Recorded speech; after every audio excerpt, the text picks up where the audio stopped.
the street alone.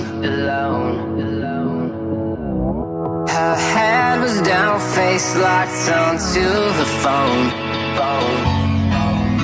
And I wished I'd had a number so I could be color unknown.